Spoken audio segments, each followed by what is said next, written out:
Fana kwala ekhaya azoba update ekhishini, angathi basekhishini ama-ladies ayaqoba nje nolondo usekhishini.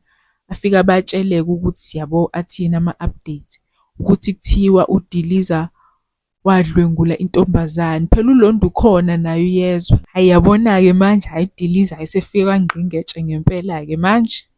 Bese uLondi ashone khona, aphume ekhishini ashone khona ngale kuDiliza. Diliza. Uyamazi Nozi. Ngiqala ukubona nami lo. Nozi, uyabona le story kade usitshena ubaba omncane ngaphakathi? Siyisona. Awunamanga. Insulwa yonke le nto utshena ubaba omncane. Le nto basekhulunywa ngayo yimina. Awunamanga, mama umlaleli lona, hawu. Wangidlengula wena. Hayo. Nginengane, indaba yakho. Imake Nondevu. Uyangiphethe manje mina sisi. Mamncane. Kanti ingane yakhe vele la mina Ngicela ukuchaza mamncane. Mina ungilobole vele sengihlezi ngikhulela umyeni wami. Ngikhule